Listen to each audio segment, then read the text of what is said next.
Votre conjoint vous trompe? Voici des conseils pour réagir à l'infidélité. L'infidélité est répandue dans les couples français. Motif de rupture récurrent, Vladimir.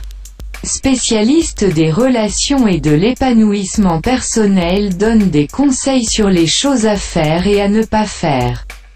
L'infidélité chez les couples est en constante augmentation. 49% des hommes et 37% des femmes admettent avoir déjà été infidèles, au moins une fois dans leur vie. Vladimir, coach et spécialiste des relations, prodigue des conseils sur les choses à ne pas faire ou à faire, quand vous découvrez que votre conjoint vous trompe. La première chose à ne pas faire est de prendre une décision trop hâtive. Comme rompre alors qu'on n'a pas réfléchi.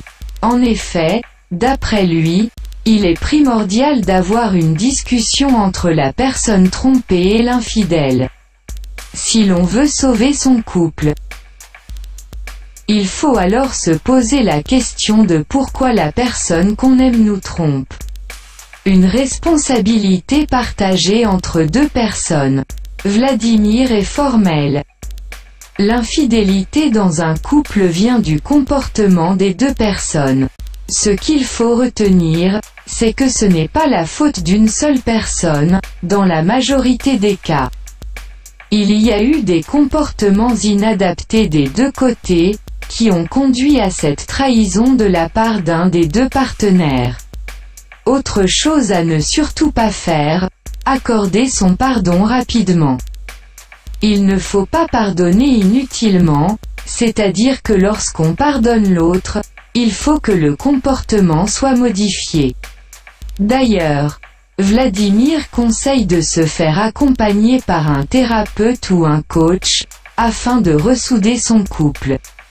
Si l'infidélité est pardonnée, et le couple ressoudé, ne reste plus qu'à veiller à ce que ce sujet ne reste pas dans l'ombre de la relation. Ça ne doit pas devenir un sujet tabou. Il faut savoir en parler, mais il ne faut pas non plus que ça devienne un sujet récurrent. Quel geste relève de l'infidélité?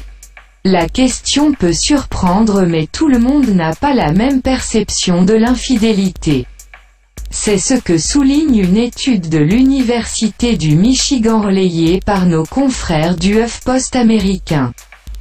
Publiée dans la revue Evolutionary Psychology, l'étude se base sur un sondage à l'écrit distribué à 456 étudiants dans 2 universités du Midwest.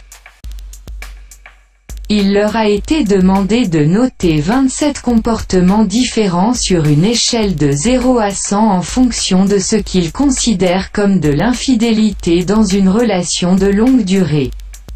Le 0 désigne l'absence d'infidélité, la note de 100 correspond à l'infidélité la plus totale.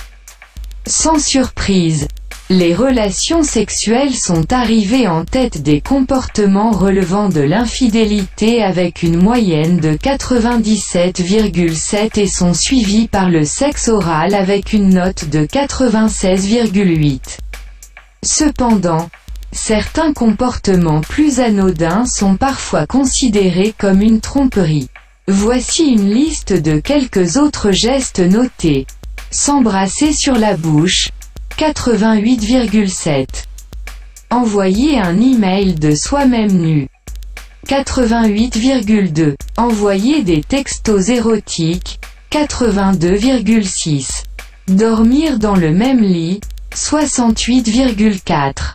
Se donner la main, 63,2. S'asseoir sur les genoux, d'un ou d'une autre, 52,2. Sortir dîner, 41,4. Partager des secrets, 36,5. Se faire un câlin pendant plus de 10 secondes, 34,5. Alors, partager ses secrets, c'est tromper? Ne mentez pas. Le problème principal de l'infidélité n'est pas la trahison ou le sexe, mais la tromperie. La plupart des infidélités sont commises, ou ont l'intention de l'être, sans que l'autre soit au courant. Cela demande des subterfuges élaborés et des mensonges au conjoint. Si vous devez avoir une aventure, choisissez tout simplement de ne pas tromper votre partenaire à ce sujet. Haïti, mesdames et messieurs, Méga Média.